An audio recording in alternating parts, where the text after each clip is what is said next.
ఓం శ్రీ మహాగణాధిపతయే నమః. ఓం శ్రీ సరస్వత్యై నమః. ఓం శ్రీ గురుభ్యో నమః. నమోస్తు రామాయ సలక్ష్మణాయ దేవే చ తస్యై జనకాత్మజాయై. నమోస్తు రుద్ర ఇంద్ర యమ అనిలేభ్యః. నమోస్తు చంద్రార్క మరుద్గణేభ్యః. శ్రీమాత్రే నమః. శివాయ గురవే నమః. నాకు జన్మనిచ్చినటువంటి తల్లిదండ్రులకి, గురువులకి, భరతమాతకి, గోమాతకి నా యొక్క నమస్కారములు తెలియచేసుకుంటున్నాను. ఈ స్టార్ వి భక్తి టీవీ వాళ్ళు ఎంతో చక్కటి భక్తిపరమైనటువంటి విశేషాలన్నీ కూడా చక్కగా దీంట్లో ప్రసారం చేస్తున్నారు. అటువంటి భక్తిపరమైన విశేషాలను పంచుకోవడానికి నాకు కూడా వాళ్ళు అవకాశాన్ని ఇస్తున్నారు. వారు నాకు ఇచ్చినటువంటి అవకాశానికి నేను ఎంతో వాళ్ళకి ధన్యవాదములు, నమస్కారములు తెలియచేసుకుంటున్నాను. అయితే ఎవరైతే స్టార్ వి భక్తి టీవీ ఛానల్ ఎవరైతే వీక్షిస్తూ ఉంటారో వారందరికీ కూడా నా యొక్క అటువంటి భగవద్బంధులకి, ఆ భగవత్ స్వరూపుల వారందరికీ కూడా నా యొక్క నమస్కారములు, ధన్యవాదములు తెలియచేసుకుంటున్నాను. అయితే మనం గత కొన్ని భాగములుగా శ్రీ లలిత మహాత్రిపురసుందరి దేవి యొక్క వైభవంలోని విశేషాలను కూడా తెలియచేసుకుంటూ వస్తున్నాము. అయితే మనం చూసిన ఆ యొక్క భాగాల్లోని విశేషాలను కొన్ని కనుక మనం ముందరగా ప్రస్తావించుకున్నట్లయితే, హయగ్రీవ స్వామివారు అగస్త్యుల వారు అడిగినటువంటి ఒక ప్రశ్నకి సమాధానంగా ఎన్నో విశేషాలను చెప్పుకుంటూ వస్తున్నారు.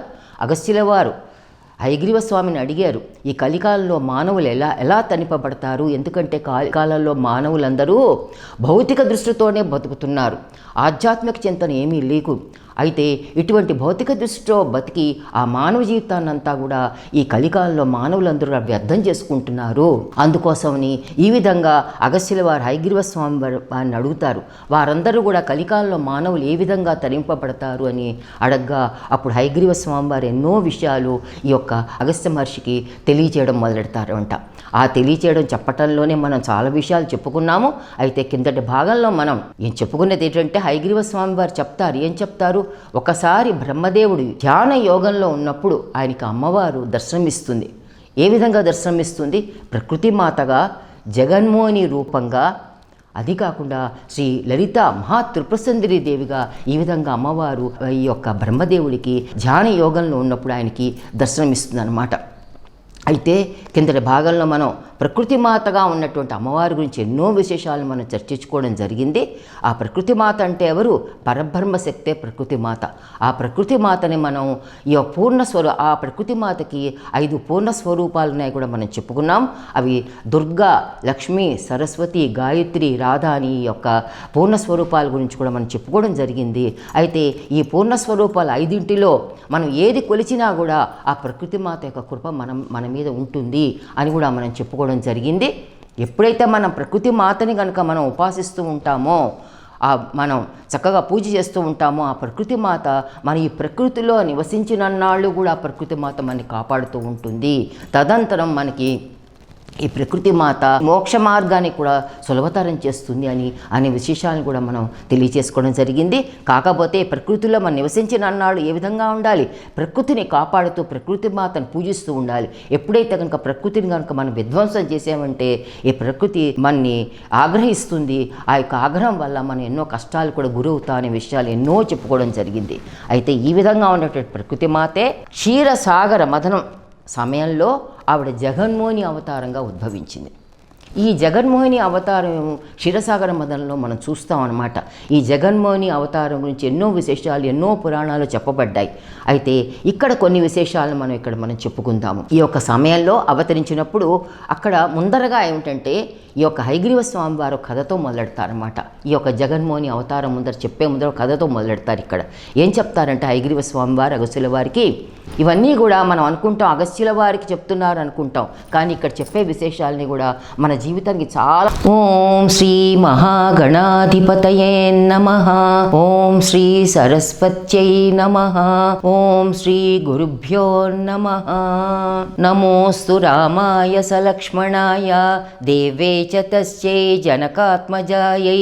నమోస్తు రుద్ర ఇంద్ర యమ అనిలేభ్యః. నమోస్తు చంద్రార్క మరుద్గణేభ్యః. శ్రీమాత్రే నమః. శివాయ గురవే నమః. నాకు జన్మనిచ్చినటువంటి తల్లిదండ్రులకి, గురువులకి, భరతమాతకి, గోమాతకి నా యొక్క నమస్కారములు తెలియచేసుకుంటున్నాను. ఈ స్టార్ వి భక్తి టీవీ వాళ్ళు ఎంతో చక్కటి భక్తిపరమైనటువంటి విశేషాలన్నీ కూడా చక్కగా దీంట్లో ప్రసారం చేస్తున్నారు.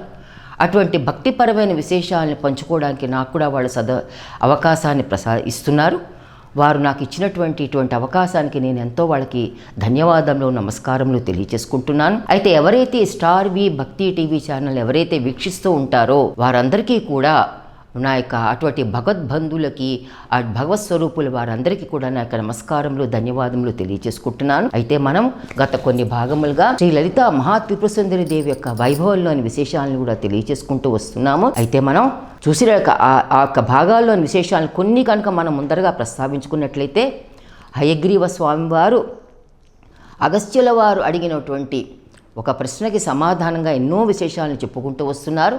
అగస్త్యుల వారు హయగ్రీవ స్వామిని అడిగారు, ఈ కలికాలంలో మానవులు ఎలా తనిపబడతారు? ఎందుకంటే కాలంలో మానవులందరూ భౌతిక దృష్టితోనే బతుకుతున్నారు, ఆధ్యాత్మిక చింతన ఏమీ లేకు. అయితే ఇటువంటి భౌతిక దృష్టితో బతికి ఆ మానవ జీవితాన్నంతా కూడా ఈ కలికాలంలో మానవులందరూ వ్యర్థం చేసుకుంటున్నారు. అందుకోసమని ఈ విధంగా అగస్త్యుల వారు హయగ్రీవ స్వామి వారిని అడుగుతారు, వారందరూ కూడా కలికాలంలో మానవులు ఏ విధంగా తరింపబడతారు అని అడగ్గా అప్పుడు హయగ్రీవ స్వామి వారు ఎన్నో విషయాలు ఈ యొక్క అగస్త్య మహర్షికి తెలియచేయడం మొదలెడతారు అంట. ఆ తెలియచేయడం చెప్పటంలోనే మనం చాలా విషయాలు చెప్పుకున్నాము. అయితే కిందటి భాగంలో మనం ఏం చెప్పుకున్నది ఏంటంటే హయగ్రీవ స్వామి వారు చెప్తారు, ఏం చెప్తారు, ఒకసారి బ్రహ్మదేవుడు ధ్యాన యోగంలో ఉన్నప్పుడు ఆయనకి అమ్మవారు దర్శనమిస్తుంది. ఏ విధంగా దర్శనమిస్తుంది? ప్రకృతి మాతగా, జగన్మోహిని రూపంగా, అది కాకుండా శ్రీ లలిత మహాత్రిపురసుందరి దేవిగా ఈ విధంగా అమ్మవారు ఈ యొక్క బ్రహ్మదేవుడికి ధ్యాన యోగంలో ఉన్నప్పుడు ఆయనకి దర్శనమిస్తుంది అన్నమాట. అయితే కిందటి భాగంలో మనం ప్రకృతి మాతగా ఉన్నటువంటి అమ్మవారి గురించి ఎన్నో విశేషాలు మనం చర్చించుకోవడం జరిగింది. ఆ ప్రకృతి మాత అంటే ఎవరు? పరబ్రహ్మ శక్తే ప్రకృతి మాత. ఆ ప్రకృతి మాతని మనం ఈ ఆ ప్రకృతి మాతకి 5 పూర్ణ స్వరూపాలు ఉన్నాయి కూడా మనం చెప్పుకున్నాం. అవి దుర్గా, లక్ష్మి, సరస్వతి, గాయత్రి, రాధా అని ఈ యొక్క పూర్ణ స్వరూపాల గురించి కూడా మనం చెప్పుకోవడం జరిగింది.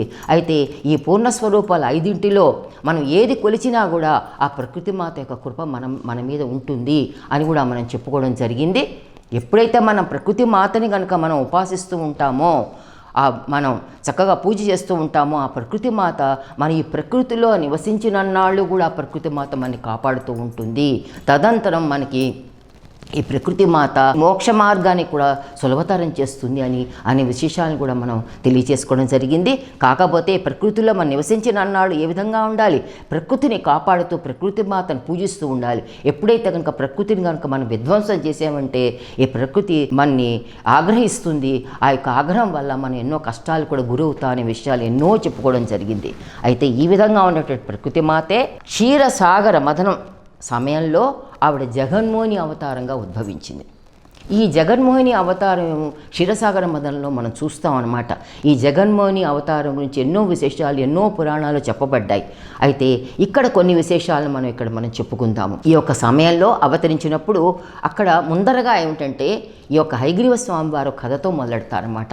ఈ యొక్క జగన్మోహిని అవతారం ముందర కథతో మొదలెడతారు. ఇక్కడ ఏం చెప్తారంటే హయగ్రీవ స్వామి వారు అగస్త్యుల వారికి ఇవన్నీ కూడా మనం అనుకుంటాం అగస్త్యుల వారికి చెప్తున్నారు అనుకుంటాం, కానీ ఇక్కడ చెప్పే విశేషాలని కూడా మన జీవితానికి చాలా కావాల్సిన విశేషాలు.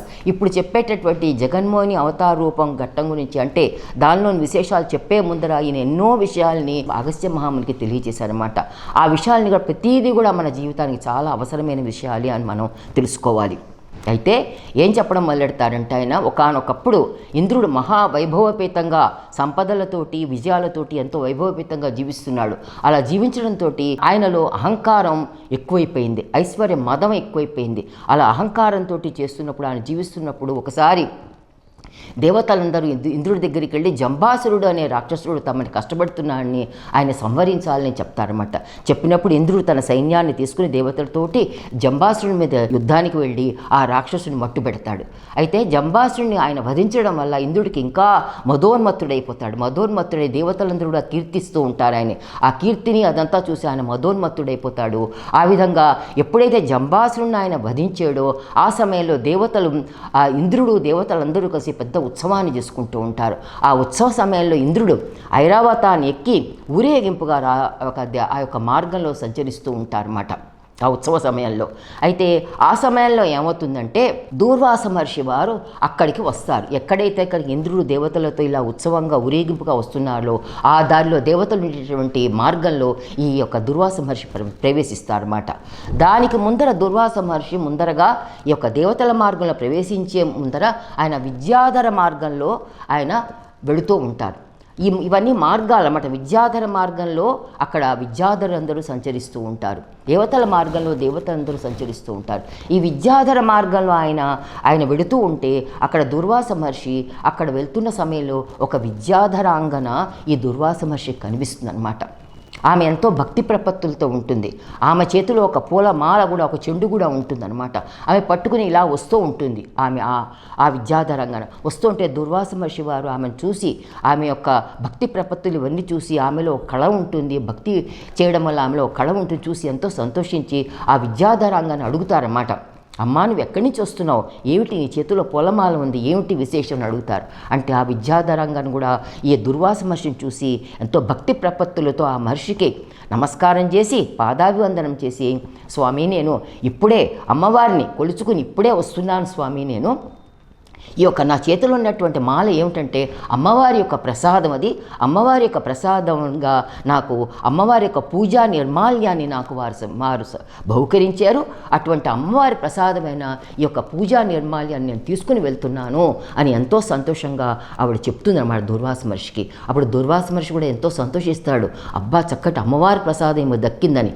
అప్పుడు ఆ విద్యాధరాంగాన అంటుంది, స్వామి నేను మీకు ఇవ్వడానికి నా దగ్గర ఏమీ లేదు, పూలమాల తప్పించి, అందుకని నేను ఈ యొక్క అమ్మవారి ప్రసాదమైన పూజా నిర్మాల్యమైనటువంటి యొక్క పూల చెట్టుని నేను మీకు ఇస్తాను అని చెప్పి ఆమె దాంట్లో ఉన్నటువంటి కొన్ని పూలు తను తీసుకుని మిగతా ఆ పూల చెట్టుని దుర్వాస మహర్షికి సమర్పిస్తుంది అనమాట. అప్పుడు దుర్వాస మహర్షి ఎంతో సంతోషిస్తాడు. ఆ పూల చెట్టు తనకి అమ్మవారి నిర్మాల్యం ప్రసాదం తనకి దక్కిందని సంతోషిస్తాడు. సంతోషించి అది తీసుకుని ఆయన దేవమార్గంలోకి ప్రవేశిస్తారు. దేవమార్గంలో ప్రవేశించిన తర్వాత అక్కడ దేవతంతలు ఎంతో వైభవంగా ఇంద్రుడితోటి ఆ ఐరావతంలో ఇంద్రుడి ఎంతో వైభవంగా ఊరేగింపుగా వెళ్తూ ఉంటారు. అలా ఊరేగింపుగా వెళ్తున్నప్పుడు ఆ ఇంద్రుడు దుర్వాస మహర్షిని చూస్తాడనమాట. దుర్వాస మహర్షి దగ్గరికి వచ్చి దుర్వాస మహర్షి చూస్తాడు. అప్పుడు దుర్వాస మహర్షి కూడా అక్కడ అడుగుతారు, అక్కడ ఉన్న వాళ్ళని, ఏమిటి ఇక్కడంతా ఇలా కోలాహలంగా ఉంది, మీరు ఇక్కడందరూ ఏం చేస్తున్నారు, ఏమవుతోంది ఇక్కడ అని అడుగుతారు అనమాట. అంటే అప్పుడు అప్పుడు అక్కడ ఉన్నవాళ్ళు చెప్తారు, దేవతలు చెప్తారు, ఇంద్రుడు జంబాసురుడు అనే రాక్షసుని వధించాడు, అందుకోసని ఆ ఉత్సవాన్ని ఆ యొక్క గెలుపుని మేము పురస్కరించుకుని మేము ఆ గెలుపు వల్ల మేము ఇక్కడ అందరం కూడా ఉత్సవాన్ని జరుపుకుంటున్నాము, ఈ పండుగను జరుపుకుంటున్నాము, మా గెలుపు వచ్చినందుకు మేము పండుగను జరుపుకుంటున్నాము అని చెప్పేసి ఈ యొక్క దేవతలందరూ చెప్తారన్నమాట. అంటే దుర్వాస మహర్షి చాలా సంతోషిస్తాడు. అబ్బాయి ఇంద్రుడు చక్కగా ఒక రాక్షసుడు మట్టు పెట్టాడు, దేవతలందరూ కాపాడబడ్డారు అని ఎంతో సంతోషించి ఆ ఇంద్రుడి దగ్గరగా వెళ్ళి తన చేతిలో ఉన్నటువంటి అమ్మవారి ప్రసాదమైనటువంటి పూజా నిర్మాల్యాన్ని ఇంద్రుడికి సమర్పిస్తాడు.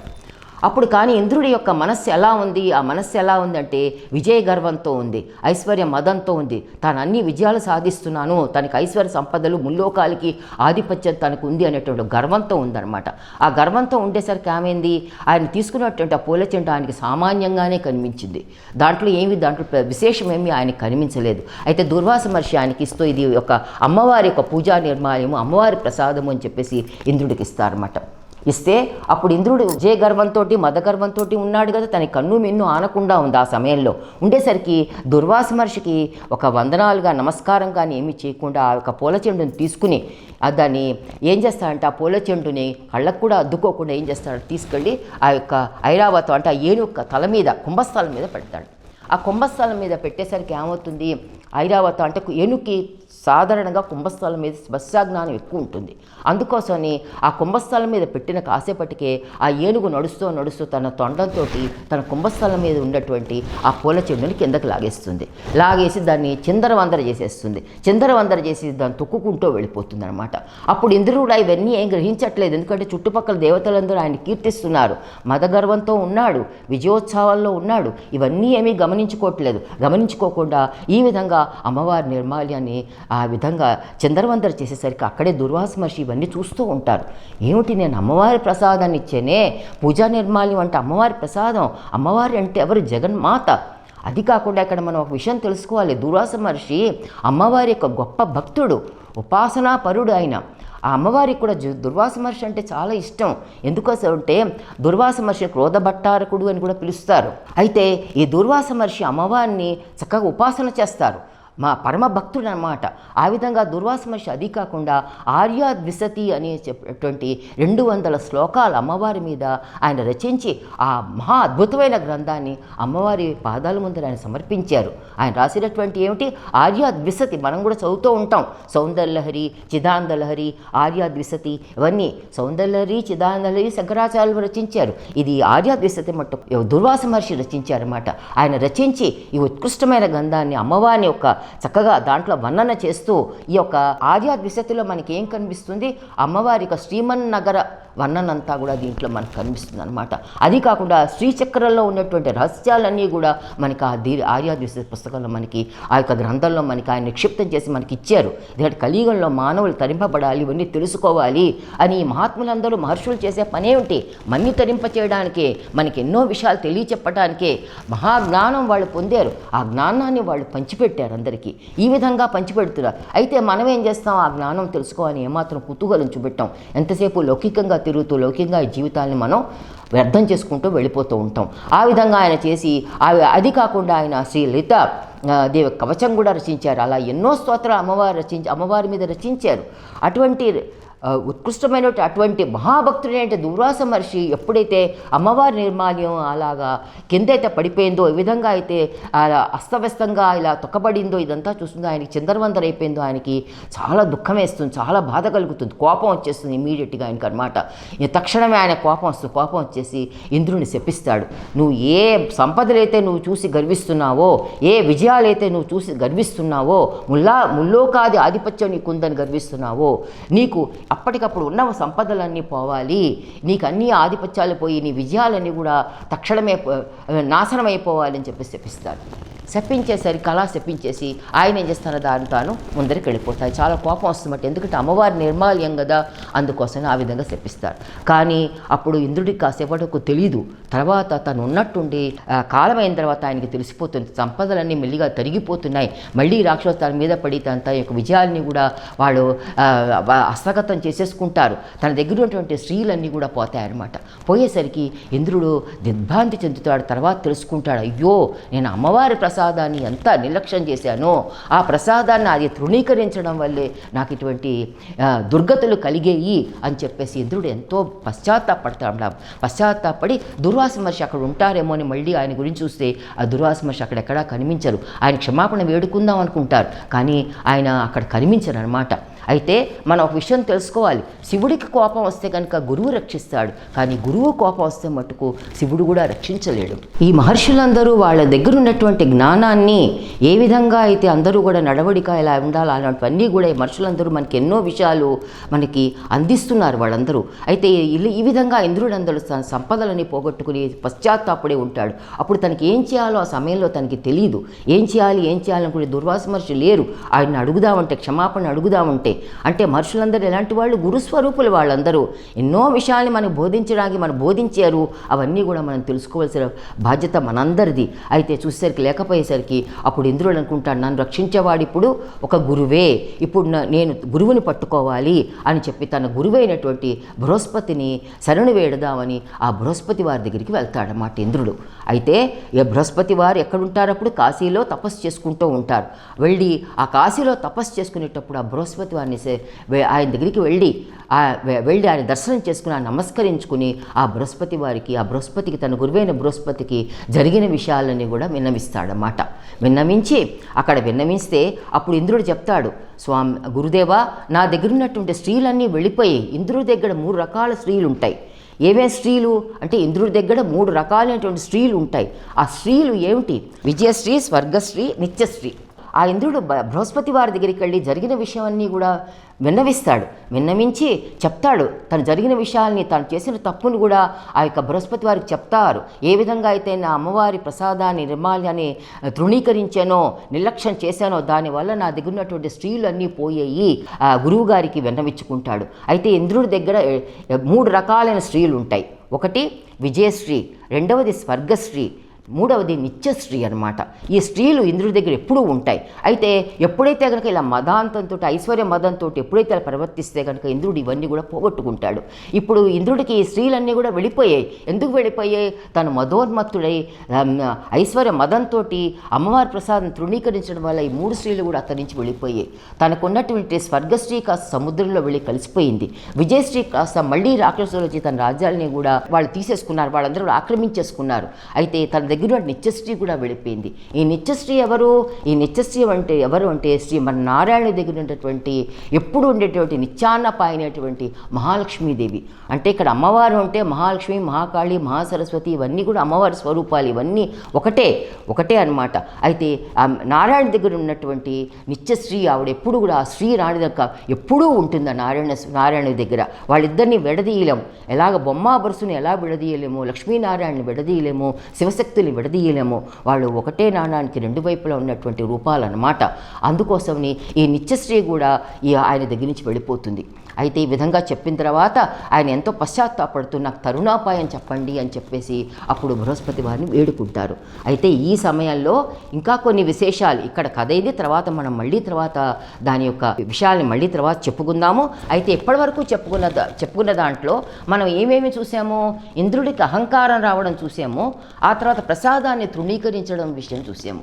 అయితే ఇవన్నీ కూడా ఈ విషయాలు చెప్తూ హయగ్రీవ స్వామి వారు అగస్త్యుల వారికి కలికాలంలో మానవులు ఎలా ప్రవర్తిస్తారు, ఏ విధంగా అహంకారానికి లోనైతే ఎటువంటి బాధలు గురవుతారు, ఇటువంటి ఇంద్రుళ్ళ బాధలు గురవుతారు, అహంకరిస్తే ఏమవుతుందో ఈ విశేషాలను కూడా చెప్తూ మానవులు కూడా ఇదే విధంగా కలికాలంలో ప్రవర్తిస్తే వాళ్ళకి కష్టాల పాలవుతారు, దుఃఖాల పాలవుతారు అని చెప్తూ, ఎందుకోసమని ఇంద్రుడు తన యొక్క 3 స్త్రీల్ని పోగొట్టుకుంటూ అహంకరించడం వల్ల అహంకారం ఎక్కువైపోతే దేవతలకు అహంకారం అనేది అసలు ఉండకూడదు. అహంకరిస్తే కనుక మనకున్నవన్నీ కూడా పోతాయి, మన కీర్తి ప్రతిష్టలన్నీ కూడా తుడుచుకుపోతాయి. దేవతలకు అసలే ఉండకూడదు అహంకారం.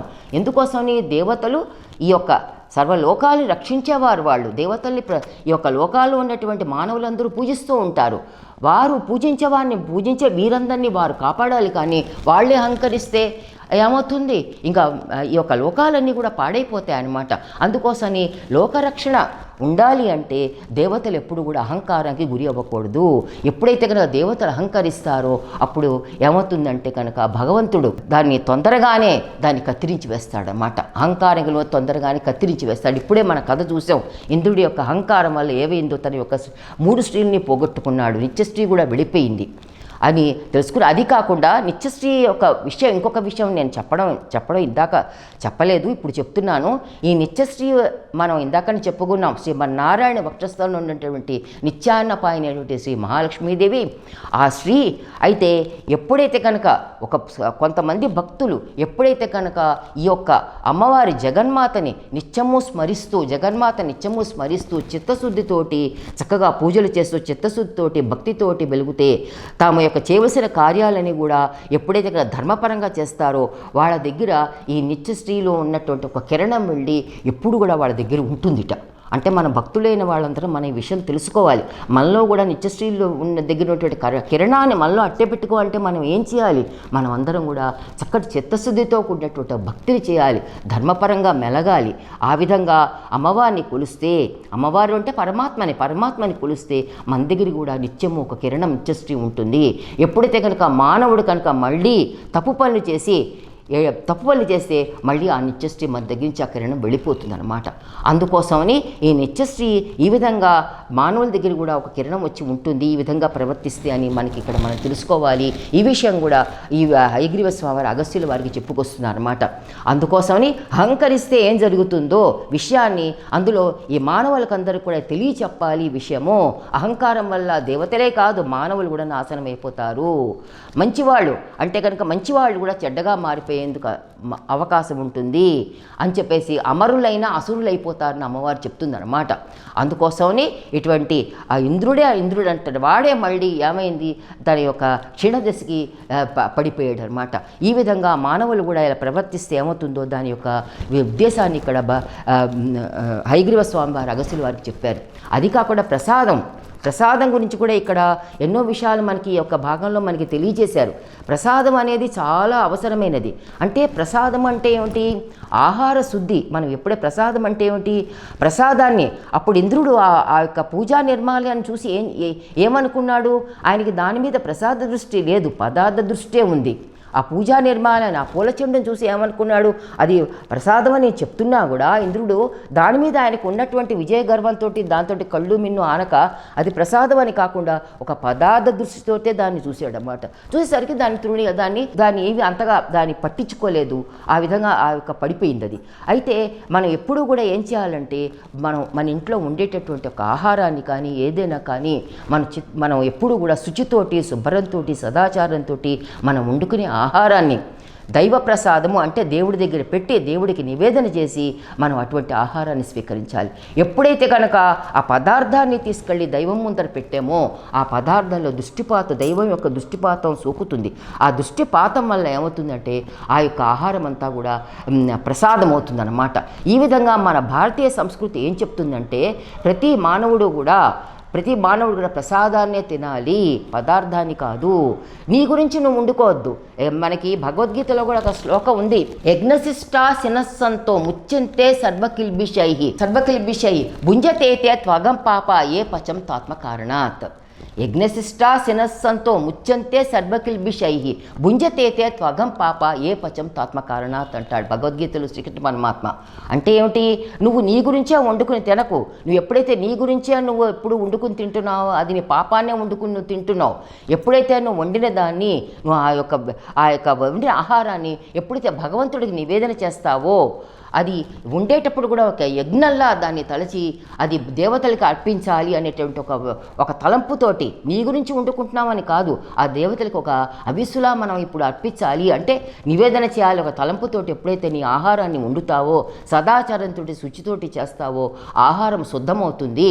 శుద్ధమయ్యి ఆహారం కాస్త అది ప్రసాదం అవుతుంది అని ఎప్పుడైతే నువ్వు ఆ విధంగా చేయకుండా ఇవి ఆహారాన్ని భగవంతుని నివేదన చేయకుండా తింటే నువ్వు పాపాన్నే వండుకుని తిన్నవాడు పోతావు అని చెప్పేసి భగవద్గీతలో కూడా ఈ విధంగా చెప్పబడి ఉందన్నమాట. అది కాకుండా మనం భగవద్గీతలో ఇంకా చూస్తాం ఆహార విషయాల్లో ఎన్నో విషయాలు ఆహారం గురించి చెప్పబడి ఉన్నాయన్నమాట. అంటే మనకి ఆహారం తినేటప్పుడు మనం నివేదన చేయాలి. నివేదన చేసిన తర్వాత మనం తినే ముందర కూడా భగవంతుని స్మరించుకోవాలి. అలాంటి శ్లోకాలు కూడా ఎన్నో భగవద్గీతలు మనకి ఇవ్వబడ్డాయి. బ్రహ్మార్పణం బ్రహ్మహవి బ్రహ్మగ్నౌ బ్రహ్మణాహుతం బ్రహ్మైవ తేన గంతవ్యం బ్రహ్మకర్మ సమాధినా అహం వైశ్వానరో భూత్వా ప్రాణనాం దేహమాశ్రితః ప్రాణాపాన సమాయుక్తః పచామి అన్యం చతుర్విధం అని. అది కాకుండా మనం ఇంకా అన్నపూర్ణ స్తోత్రంలో కూడా చదువుతాం. ఏం చదువుతాం? అన్నపూర్ణే సదాపూర్ణే శంకర ప్రాణవల్లభే జ్ఞాన వైరాగ్య సిద్ధ్యజ్యం భిక్షాం దేహి చ పార్వతీ మాతా చ పార్వతీ దేవి పితా దేవో మహేశ్వర బాంధవా శివభక్తాశ్చ స్వదేశు భువనత్రయం అని చెప్పుకుంటాం. అంటే అన్నపూర్ణాష్టకం ఎంత బాగా చెప్పుకుంటున్నాం. అమ్మా నువ్వు ఇచ్చేటట్టు అన్నం నీ ప్రసాదం అమ్మా, నీ దగ్గర పెట్టావు, నీ దృష్టి బాధ్యత ప్రసాదం అయింది. నువ్వు ఇచ్చేవు అన్నం అంతా ఎవరి వల్ల వచ్చింది? నీ వల్లనే వచ్చింది, అన్నపూర్ణాదేవి వల్ల వచ్చింది. నీ వల్ల నువ్వు ఇచ్చిన ప్రసాదమే మేము తింటున్నాం, అది మళ్ళీ నీకు అర్పించి మేము తింటున్నాం. ఇటువంటి ప్రసాదాన్ని మేము తింటున్నాం కనుక అమ్మా ఈ ప్రసాదం నువ్వు ఇచ్చింది కాబట్టి ఇది దాన్ని మంచిగా దాంట్లో శక్తి చేర్చి మాకందరూ జ్ఞాన వైరాగ్యాలు కలిగేటట్టుగా మమ్మల్ని దీవించు తల్లి అని మనం అన్నపూర్ణ స్తోత్రంలో చెప్పుకుంటాం. జ్ఞాన వైరాగ్యాలే కాదు అమ్మా, మాకొక్కరికే కాదు ఈ అన్నాన్ని ప్రసాదించేది నీ యొక్క భక్తులు. 3 లోకాల ఎంతోమంది నీ భక్తులు ఉన్నారు. ఆ భక్తులు నీ యొక్క బిడ్డలందరినీ కాపాడు. ప్రతివాడికి కూడా అన్నం దొరికేటట్టు చూడమ్మా. ఈ జీవరాశులందరికీ అన్నగత ప్రాణులం. ఈ యొక్క కలికాల్లో ప్రతి జీవి కూడా అన్నగత ప్రాణం. అన్నం లేకపోతే శరీరం నిలబడదు. ఇదివరి రోజులు ఋషులు మహా తపస్సు చేశారు. అన్నాన్ని తినకుండా, నీళ్లు తాకుండా, గాలి కూడా పీల్చకుండా అలా తపస్సు చేశారు. ఇప్పుడు ఈ కాలంలో మనం కలికాలంలో ఏ తపస్సు చేయలేం, యజ్ఞాలు చేయలేం, యాగాలు చేయలేం. మనం ఏం చేయగలము?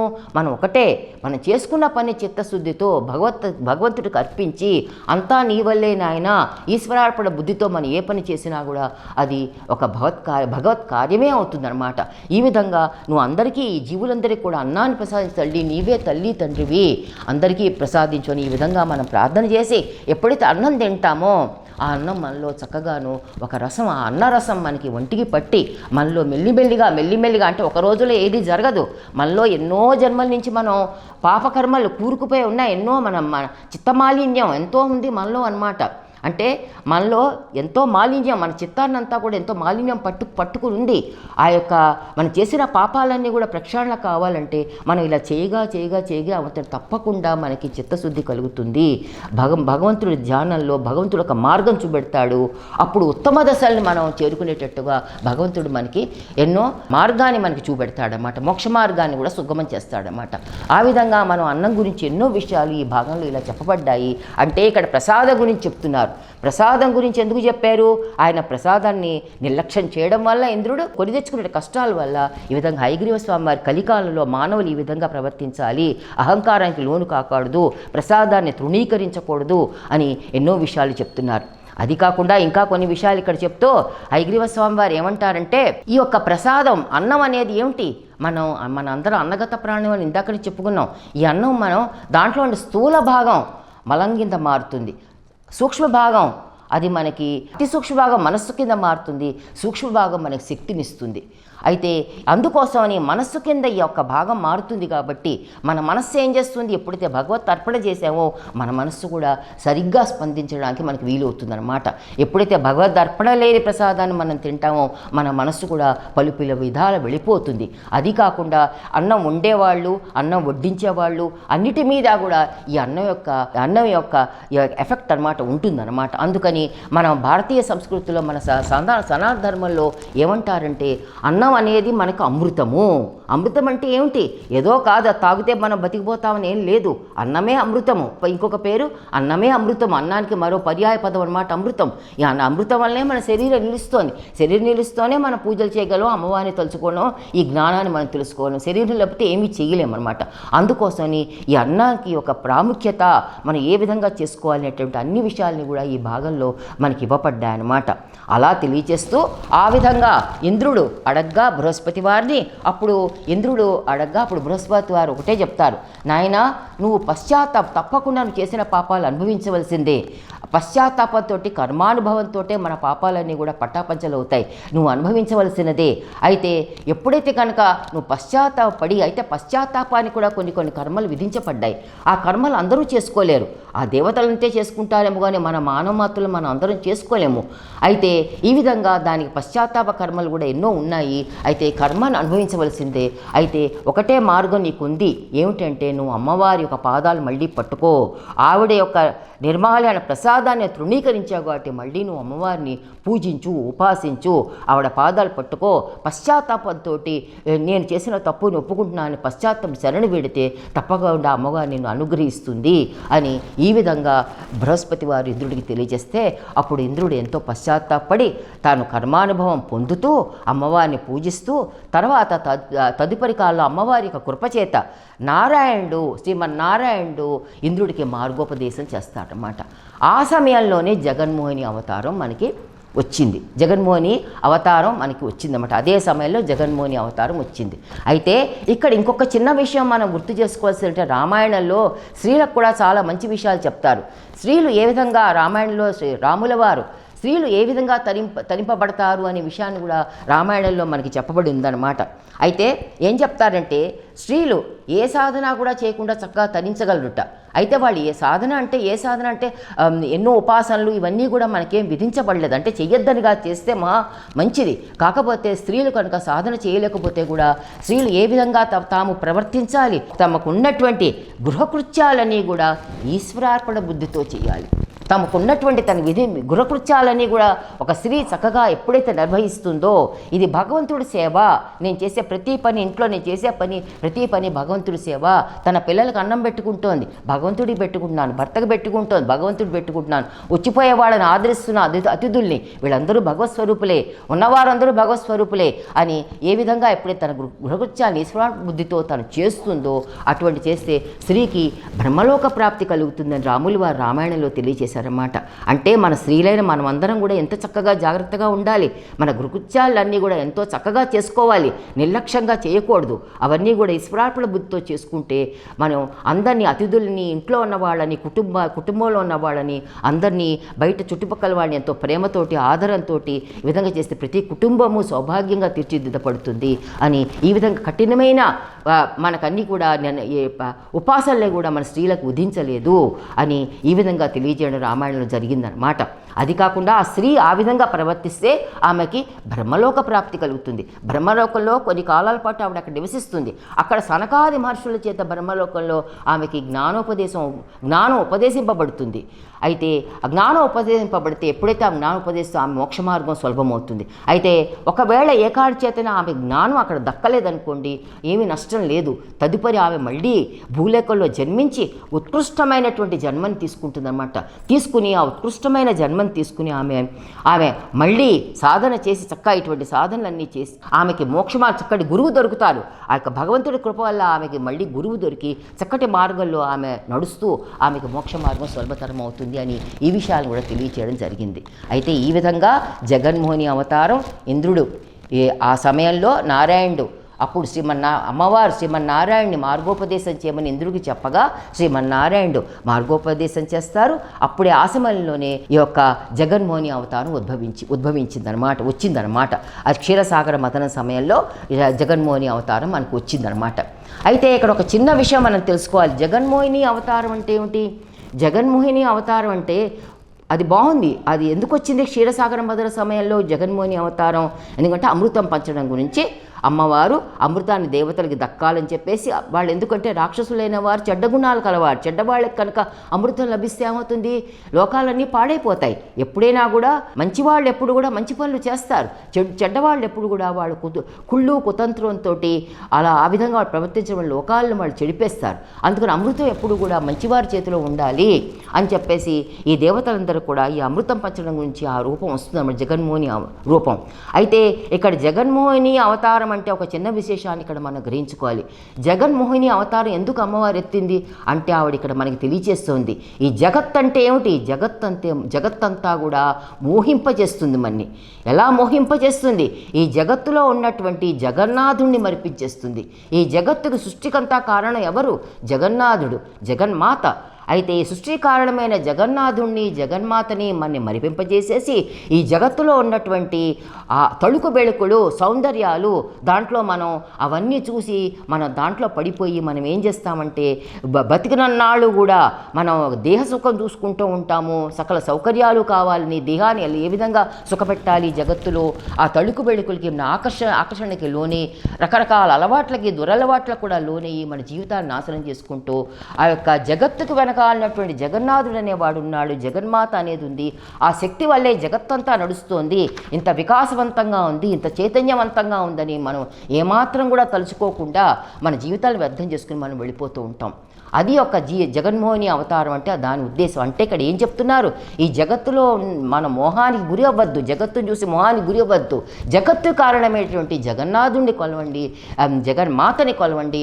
అప్పుడు మీకు మంచి జరుగుతుంది, మీరు బతికున్నప్పుడు మంచి జరుగుతుంది, వెళ్ళిపోయిన మోక్ష మార్గం సుగమం అవుతుంది అని చెప్పేసి ఈ జగన్మోహిని అవతారం యొక్క విశేషాలను కూడా ఈ విధంగా దాని యొక్క లోపల ఉన్నటువంటి తత్వార్థాన్ని మనం ఈ విధంగా అర్థం చేసుకోవాలి అని నేను ఈ విధంగా తెలియచేసుకుంటూ ఈ యొక్క జగన్మోహిని అవతారం విశేషాలు ఇంకా చాలా చెప్పాలంటే చాలా ఉన్నాయి.